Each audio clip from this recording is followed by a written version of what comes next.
Hi hello welcome అందరికీ నమస్కారం. నా పేరు కృష్ణ చైతన్య. ఈరోజు నేను బిగ్ బాస్ ఎలిమినేషన్ అనాలిసిస్ చెప్పడానికైతే వచ్చేసానండి. మన Bigg Boss 9 Telugu elimination analysis start చేసేద్దాం. స్ట్రైట్గా పాయింట్లోకి వచ్చేస్తే ఈ వీక్ ఎవరు ఎలిమినేట్ అయ్యి నాగార్జున గారితో స్టేజ్ పైకి వచ్చి మాట్లాడబోతున్నారు. ఇది అందరూ ఆలోచిస్తున్న విషయం. అయితే ఇక్కడ ఎలిమినేషన్ గురించి మనం ఆలోచిస్తున్నాం కాబట్టి ఇక్కడ ఎవరైతే కాస్త డల్ అండ్ ఇన్యాక్టివ్ కంటెస్టెంట్స్ ఉన్నారో వాళ్ళ గురించి ఆలోచిద్దాం. వాళ్ళ గురించి అనాలిసిస్ చేసి ఎవరైతే ఇక్కడ ఎలిమినేట్ కాబోతున్నారో సో దాన్ని ఫైండ్ అవుట్ చేద్దాం. సో ఇన్యాక్టివ్ కంటెస్టెంట్స్ అనే విషయానికి వస్తే ఇక్కడ మొదట వచ్చేసి మన సుమన్ శెట్టి గారు.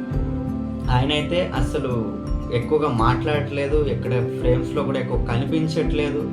ఆయన ఏ కన్వర్జేషన్లోనూ ఎక్కువగా ఉండట్లేదు, బాగా డల్గానే కనిపిస్తున్నారు ఆయన. అంతకన్నా అలాగే సృష్టి వర్మ గారు కూడా బాగా ఇన్యాక్టివ్గానే కనిపిస్తున్నారు. అంత యాక్టివ్ పార్టిసిపేషన్ అయితే కనిపించట్లేదు ఈ త్రూ అవుట్ ద వీక్ కూడా. సో ఆవిడ కూడా కాస్త డల్గానే ఉన్నారు. నెక్స్ట్ వచ్చేసి ఫ్లోరా సైని గారు కూడా అంత ఇన్యాక్టివ్ కాకపోయినప్పటికీ ఫ్లోరా సైని గారు కూడా కాస్తంత అంత గొప్పగా యాక్టివ్గా అయితే లేనట్లయితే కనిపిస్తుంది. సో నెక్స్ట్ వచ్చేసి ఇంకొకరు వచ్చేసి అంత యాక్టివ్గా లేరేమో అనిపించే కంటెస్టెంట్ ఈయన. అంత యాక్టివ్గా లేరనిలేము కానీ కాస్త యాక్టివ్గా తగ్గారు అని నేనైతే అనుకుంటున్నా. రామ్ గారు ఈయన అయితే బట్టలు ఉతుకుతున్నారు, యాక్టివిటీస్ చేస్తున్నారు. మన గేమ్ కూడా అయితే ఈయన చాలా బాగా ఆడారు.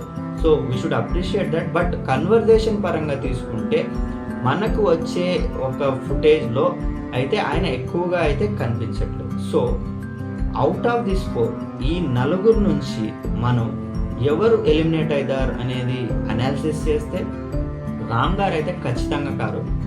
ఆయనకు ఉన్న కాస్త ఫ్యాన్ బేస్ అయితే ఉంది, ఆయనకు యూట్యూబ్లో మంచి వ్యూస్ ఉన్నాయి, ఆయన పాట ఫేమస్ అయ్యారు. అంటే ఆయన కూడా కాస్త యాక్టివ్గానే ఉన్నారు కాబట్టి ఆయన అయితే ఎలిమినేట్ అయ్యే అవకాశం ఆల్మోస్ట్ లేదు. ఆయనతో పాటు ఫ్లోరా సైని గారు కూడా సినిమాల ద్వారా కాస్త అందరికీ పరిచయమే.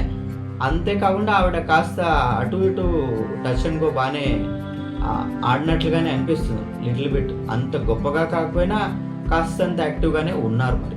మరి ఇప్పుడు ఎలిమినేట్ అవ్వబోయేది ఎవరంటే ఎక్కువ మంది ప్రేక్షకులు ఆలోచిస్తుంది సృష్టి వర్మ గారా సుమన్ శెట్టి గారు. కొంతమంది అయితే సృష్టి వర్మ గారు ఖచ్చితంగా వెళ్ళిపోతారు అంటున్నారు. కొంతమంది అయితే అసలు సుమన్ శెట్టి గారు ఏం ఆడుతున్నారు, ఏమైనా మాట్లాడుతున్నారు అసలు లేదా అని కూడా అనుకుంటున్నారు. చాలామంది కెప్టెన్సీ కంటెస్టెంట్కి సుమన్ గారికి ఓటేయమంటే అందరూ థమ్స్ డౌనే చెప్పారు. మరి అందరూ ఇదే అనుకుంటున్నారు.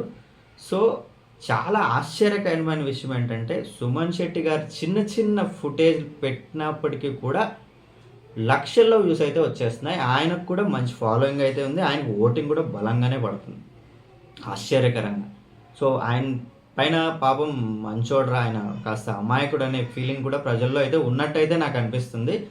సో ఫైనల్గా ఎలిమినేట్ అవుతోంది ఎవరంటే సృష్టి వర్మ గారు అయితే ఎలిమినేట్ అయ్యి స్టేజ్ పైకి వచ్చి నాగార్జున సార్తో అయితే మాట్లాడతారు.